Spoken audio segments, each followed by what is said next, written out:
una chica, una adolescente de 12 años, 13 años, 12 años ahorita, pues ya tendrá unos 14 años, ¿no? Y ella, ¿cómo fue que comenzó todo? ¿Cómo fue que son estos, digamos por así llamarlos, como focos rojos, como señales de alerta? Ella vino a la clínica porque en la escuela detectaron que se autolesionaba, se cortaba, ¿no? Esta es una práctica muy común, desgraciadamente muy común en los adolescentes o en los niños también, que empezó a cortarse, pero esa no fue su primera señal. Hubo antes señales que empezaron a llamar la atención de los maestros, ¿no? Uno de ellos fue que ella entró a la secundaria, tenía 12 años, y ella no hacía amigos, ¿no? Ella no tenía ninguna dificultad en otras cuestiones más que en que no hacía amigos, ¿no? Es decir, no tenía problemas académicos, no tenía algún diagnóstico, ella no hacía amigos. Ella entró a la secundaria, la veían que se aislaba y empezaron a observarla, ¿no? Después de pláticas con sus papás, una de las cosas que ellos notaron, pero quizás no le dieron la importancia debida en ese momento, es que ellos vieron que las botellas de licor de la casa empezaron a bajar, ¿no? Digamos, estaba la botella, no sé, de tequila y empezó a bajar o empezaba a desaparecer, ¿no? Después, cuando nosotros trabajamos con ella en terapia, pues ella nos comentaba cómo a la escuela se llevaba en su topper, en su bote de agua, se llevaba como tal el alcohol, ¿no? Y tomaba dentro de las instalaciones de la escuela, ¿no? Y esos son los focos rojos, ¿no? Esos son los focos rojos que nos pueden llevar a determinar o a que nosotros nos acerquemos con los chicos, ¿no? A hablar, a que nosotros les ofrezcamos nuestra ayuda. Pero yo voy un poquito más atrás en la cuestión de la prevención, ¿no? Actualmente, gracias a muchos cambios que también ha habido en México, pero uno de ellos es importante porque ya desde hace varios años se implementó en la escuela el que hubiera un psicólogo, ¿no? O que hubiera personas, quizás un maestro, que nos hablara de la importancia de las emociones. Antes, digamos, en mis tiempos no existía eso, ¿no? Pero ahora ya se habla de eso y eso es un buen paso, es un buen indicador, es un buen comienzo, ¿no? Pero no es suficiente a veces. Necesitamos más apoyos de este tipo en las escuelas, tener más pláticas sobre esto con los chicos, que puedan hablarlo, que no sea, como les decía al principio, un tema tabú del que no se habla. Pero muchas veces pensamos que si hablamos de suicidio, los jóvenes lo van a intentar más, ¿no? O les vamos a dar ideas, así como que, es que no des ideas, Cristal, ¿no? No, tenemos que hablarlo, ¿ok? Porque tú haz quizás recuerda, ¿no? ¿Cuántas veces se habla de esto en la televisión? ¿O cuántos temas hay de estos en las redes sociales?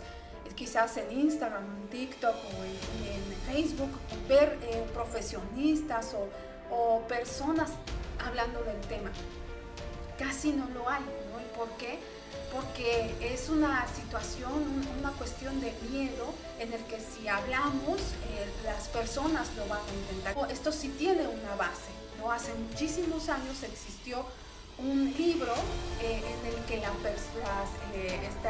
este personaje del libro pues narraba cómo iba a intentar suicidarse y cómo llevaba a cabo el acto, ¿no? Entonces romantizaba el suicidio, ¿no? Y por ello en ese tiempo hubo como una cadenita de suicidios, ¿no? Entonces este efecto se le conoce como copycat, ¿no? El que yo copio pues eso que he visto. Si por ejemplo, no sé si recuerdan cuando hubo un suicidio muy famoso, el de Marilyn Monroe, ¿no? Que se suicidó igualmente, como los medios lo pusieron muy amarillistas y empezaron a romantizarlo y quizás hasta se dio a conocer del por qué lo había hecho, igualmente pudo provocar este tipo de cadena del copycat, ¿no? Y así pueden haber otros ejemplos, ¿no? Entonces me dirás, bueno, entonces ¿se habla o no se habla, Cristal, no? Sí se debe hablar, pero con suma responsabilidad. ¿Cómo? Hablando sobre, por ejemplo, los factores de riesgo, qué indicadores debo de ver en los niños o en los adolescentes o en una persona, y en cómo prevenirlo. Y no ponerlo amarillista, no poner, por ejemplo, pues se suicidó porque puso, y poner la nota, hizo una nota suicida y lo hizo por esto y contar el tema, no. Eso no, porque eso sí podría generar este efecto que les comento del copycat, ¿no? Pero se debe de hablar, ¿no? Se debe de hablar de este tema. Ahora, cuando nosotros platicamos del tema, pues es también de suma importancia pues informar a nuestros adolescentes, porque desgraciadamente también con la explosión de las redes sociales, de la tecnología que ha habido ahora, existe un término que se llama, ahora se le conoce como cibersuicidio. No sé si ustedes lo hayan escuchado o si tengan alguna experiencia, ¿no? que les haga, que hayan escuchado o quizás que lo hayan visto de cerca, donde quizás en algunos grupos de Facebook o de WhatsApp o de algunos, en los videojuegos, también se incite a las personas a realizar un acto. De hecho, hubo un caso famoso en el que un influencer narró, ¿no? en su blog, en su red social, iba narrando día a día cómo iba a perpetuar el suicidio, ¿no? Cómo iba a él a quitarse la vida. Y en ese momento pues él anunciaba que iba a transmitir su suicidio, ¿no? Y esa clase de información es la que no debemos de prevenir que vean nuestros adolescentes, nuestros niños, ¿no? Muchos de los videojuegos igualmente sabemos que interactúa el niño, no sabemos con quién está interactuando por allá. Muchas veces nos dice, bueno, es con mi amiguito, ¿no? Pero no sabemos quién está ahí. Y tenía yo un caso en el que mi adolescente me decía, es que yo estoy en grupos de WhatsApp, mira, mis grupos de WhatsApp donde me dicen que no coma, eran grupos de estos de bulimia y anorexia, ¿no? Mira, me dicen que no coma y todos los días yo le tengo que mandar la foto de mi pierna, cómo va adelgazando, ¿no? Y de esta clase de grupos pueden existir, ¿no? Donde sea que inciten a hacer un acto como tal de este tipo, un acto de suicidio, ¿no? O una tentativa, o hasta una, como dice en la pantalla, las autolesiones, ¿no? Una autolesión, les decía, que es cuando nosotros vemos en los adolescentes a veces que tienen aquí rayitas, ¿no? Y nos pueden decir, es que me rasguñó mi gato, ¿no? O es que me corté con la hojita de papel, ¿no?